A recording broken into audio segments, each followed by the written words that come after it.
How Phyllis and Cain crashed and burned before they started on Young and the Restless.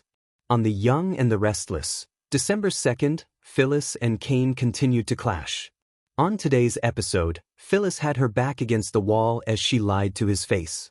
Loyalties and ambitions are being tested, which is why their passionate love affair crashed and burned before it started. Key takeaways. Phyllis and Cain shared a passionate moment. Phyllis got upset with Cain after his conversation with Lily on Thanksgiving. Their egos are getting in the way of their relationship. Heated allies. Cain, Billy Flynn, and Phyllis, Michelle Stafford, couldn't keep their passionate love affair going. Phyllis and Cain could have been the hot new couple that YNR needed. The soap has been lacking romance, power couples, and love stories lately. Phyllis and Cain are different from others in that they deserve each other because they're willing to screw each other over. Cain and Phyllis's hookup has been entertaining in many ways. But they can't separate the bedroom from the boardroom. Their egos have gotten in the way. Phyllis still wants power, and she wants Cain under her thumb. Case of the X. Cain and Phyllis have butted heads the moment they jumped into bed. Cain tried to determine if Phyllis had stolen his AI program. What drove Phyllis crazy was Cain's conversation with Lily, Crystal Khalil. Has Phyllis found a new archenemy on YNR? On Tuesday's episode, Cain shared that he lost his way after his empire crumbled. He was sick and blinded by power and greed. Phyllis doesn't think he has it that bad since he's now a billionaire. However, Cain knows that Phyllis stole his AI software and gave it to Victor, Eric Braden, in exchange for Jabot. Their relationship changed the moment his program was snatched out of his hands. Phyllis tried to change the conversation to Lily, but failed. Cain wouldn't let her have any of it. He understood why Phyllis stole his software. She's a tech pro, and she was able to hack through his defenses. Cain thought he could build something with her, standing alone. But Phyllis is interested in Phyllis and success. She wants to start her own business that would blow everyone out of the water. She's not sure if Cain could be that business partner who could fulfill her hopes and dreams. This is why you don't mix business with pleasure. These two crashed and burned before they could even get started. Phyllis thought she could distract Cain with her seduction move. She thought he wouldn't assume she had stolen his AI program. In Genoa City, some connections spark like flint on steel, bright, sudden, explosive. And some never get the chance to truly ignite at all.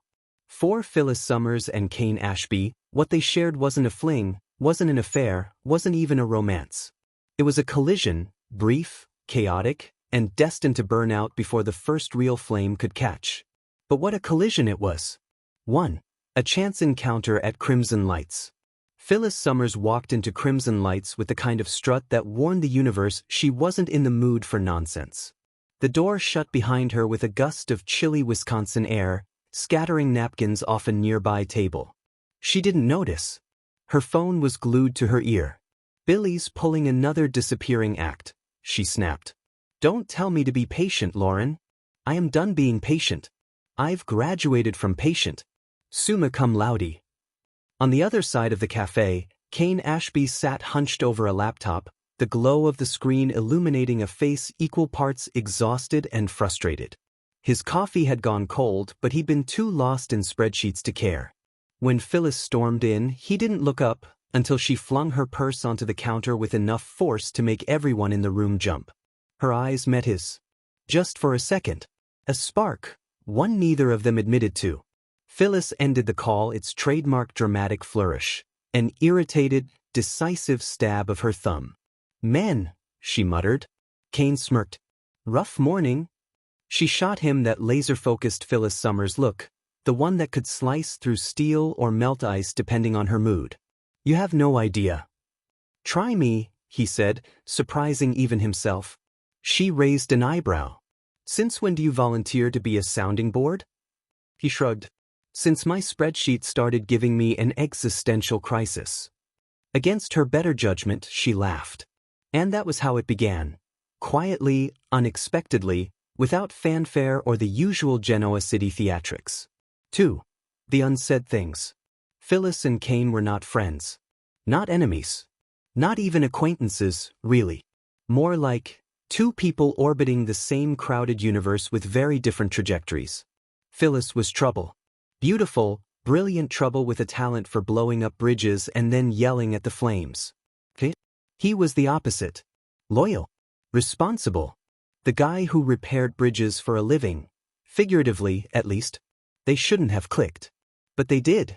It started with small things. A shared coffee. A conversation that ran a little too long. A joke whispered at the wrong moment that made them both look around guilty, as if Lily or Billy might appear out of thin air to accuse them of something neither had technically done. But underneath those surface interactions was a current they were both pretending not to feel. Kane would tell himself, "She's just going through something." Phyllis would insist, "I'm just bored."